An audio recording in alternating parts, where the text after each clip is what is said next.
দক্ষিণ চব্বিশ পরগনা জেলার মগরাহাটের বাকিপুর এলাকা থেকে বিপুল পরিমাণ বেআইনি অস্ত্র উদ্ধার করল পুলিশ। গোপন সূত্রে খবর পেয়ে ওই এলাকায় অঙ্গনওয়াড়ি এলাকায় অভিযান চালায় পুলিশের একটি বিশেষ দল। একটি বাড়ির মধ্যে থেকে বিপুল পরিমাণ আগ্নেয়াস্ত্র উদ্ধার হয়। ডায়মন্ড হারবার পুলিশ জেলার অতিরিক্ত পুলিশ সুপার মিথুন কুমার দেব জানান, উদ্ধার হওয়া আগ্নেয়াস্ত্রের মধ্যে রয়েছে 5টি ওয়ান শটার পিস্তল, একটি পাইপ গান এবং 41 রাউন্ড গুলি। এই ঘটনায় আব্দুল্লাহ লস্কর ওরফে বাবলু নামে এক দুষ্কৃতীকে গ্রেফতার করা হয়েছে।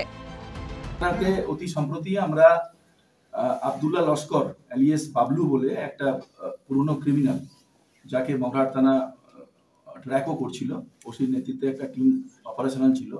তো আমরা বিশ্বস্ত সূত্রে কিছু ইন্টেলিজেন্স মারফত খবর পেয়েছিলাম যে একটা arms assignment will pass through Magrahat POR, যেটা সেখানে ওসি এবং তার টিম এসডিপিও ডায়মন্ড হারবার পুরোটা মনিটর করে, সিআই মগরাহাট মনিটর করে। সেখানে আমাদের একটা এই যে রিকভারি, একটা পাইপ গান, 5টা মতো আমাদের ওয়ান শটার এবং 41 রাউন্ড গুলি আমরা সিজ করতে সক্ষম হয়েছি।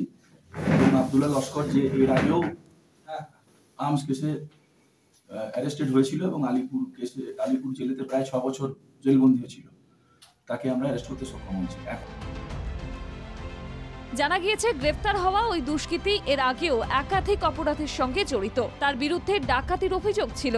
বেআইনি অস্ত্র সহ তাকে গ্রেফতার করা হয়েছিল। 6 বছর জেলবন্দি ছিল ওই দুষ্কৃতী। জেল থেকে ছাড়া পাওয়ার পর ফের অপরাধ জগতে ঢুকে পড়ে সে। এবার বিপুল পরিমাণ অস্ত্র সহ পুলিশের জালে ধরা পড়ল। তবে সেখানে অস্ত্র তৈরি হতো না, সাপ্লাই হতো বলে জানা গিয়েছে। কি উদ্দেশ্যে এই বিপুল পরিমাণ আগ্নেয়াস্ত্র মজুত করা হয়েছিল তা খতিয়ে দেখছে পুলিশ।